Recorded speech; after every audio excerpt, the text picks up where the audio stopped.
Hello दोस्तों, आज की इस कक्षा में आप सभी का स्वागत है।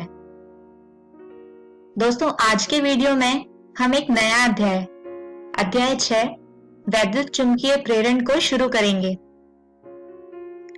दोस्तों, विद्युत तथा चुंबकत्व काफी लंबे समय तक अलग-अलग तथा असंबद्ध परिघटनाएं मानी जाती रही हैं, लेकिन 19वीं शताब्दी के प्रारंभिक दशकों में ऑर्स्टेड तथा एम्पियर और ऐसे ही कुछ अन्य वैज्ञानिकों द्वारा विद्युत धारा पर किए गए प्रयोगों ने यह प्रमाणित किया कि विद्युत तथा चुंबकत्व परस्पर संबंधित हैं।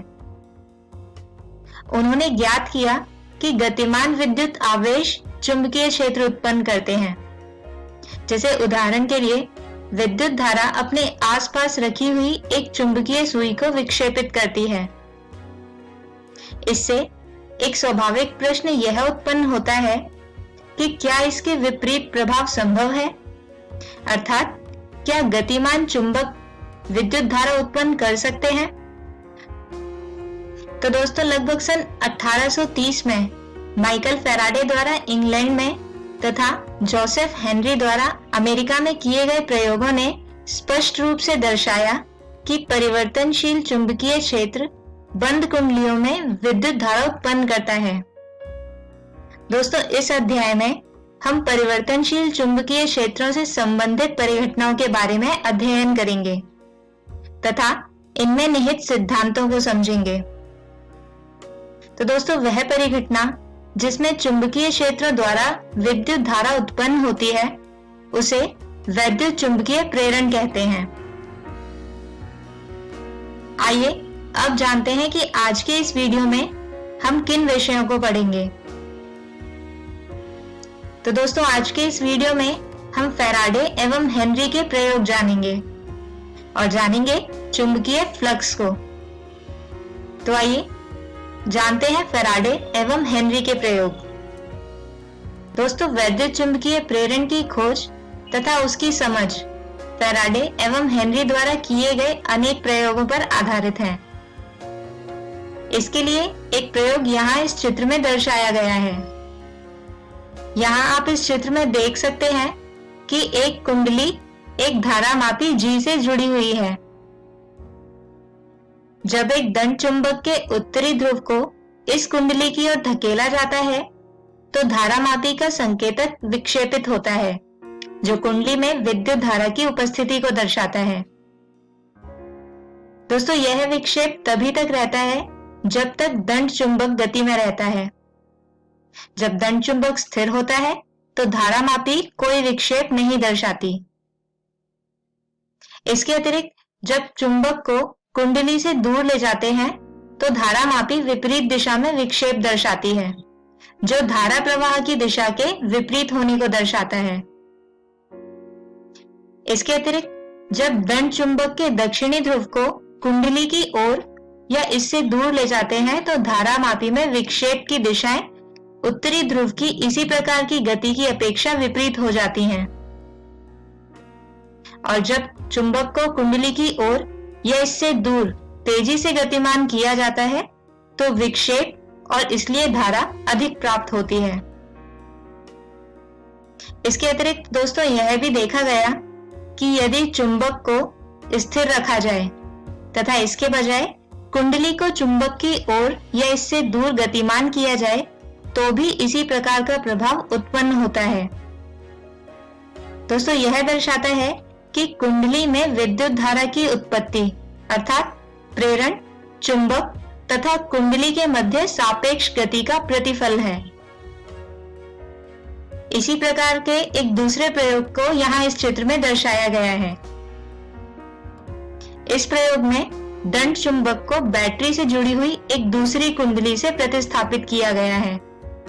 दोस्तों, इस दूसरी कुंडली में अपरिवर्ती धारा अपरिवर्ती चुंबकीय क्षेत्र उत्पन्न करती है और जैसे ही इस दूसरी कुंडली को पहली कुंडली की ओर ले जाते हैं, धारामापी एक विक्षेप दर्शाती है।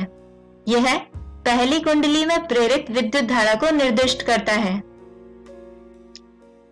और जब दूसरी कुंडली को दूर ले जाते हैं तो धारामापी फिर से विक्षेप दर्शाती है, लेकिन इस बार यह विक्षेप विपरीत दिशा में होता है। दोस्तों, यह विक्षेप तभी तक रहता है जब तक दूसरी कुंडली गति में रहती है, और जब दूसरी कुंडली को स्थिर रखा जाता है तथा पहली कुंडली गतिमान होती है तो उन्हीं प्रभावों को फिर से देखा जा सकता है। दोस्तों, यहाँ भी कुंडलियों के मध्य सापेक्ष गति विद्युत धारा प्रेरित करती है। आइए अब देखते हैं एक तीसरा प्रयोग। दोस्तों, पहले के दोनों ही प्रयोगों में चुंबक तथा कुंडली के बीच तथा दोनों कुंडलियों के बीच सापेक्ष गति शामिल है। एक अन्य प्रयोग द्वारा फैराडे ने दर्शाया कि यह सापेक्ष गति कोई अति आवश्यक या अनिवार्य नहीं है। यहाँ इस चित्र में दो कुंडलियां दर्शाई गई हैं जो स्थिर रखी गई हैं। यहाँ कुंडली B को एक धारामापी G से जोड़ा गया है, जबकि दूसरी कुंडली A को एक दाब कुंजी K से होकर एक बैटरी से जोड़ा जाता है। दोस्तों, यह देखा गया कि दाब कुंजी K को दबाने पर धारामापी एक क्षणिक विक्षेप दर्शाती है और फिर इसका संकेतक तत्काल शून्य पर वापस आ जाता है। यहाँ यदि कुंजी को लगातार दबाकर रखा जाए तो धारामापी में कोई विक्षेप नहीं होता है, और जब कुंजी को छोड़ा जाता है तो फिर से एक क्षणिक विक्षेप देखा जाता है, लेकिन यह विक्षेप विपरीत दिशा में होता है। आइए दोस्तों, अब जानते हैं चुंबकीय फ्लक्स को।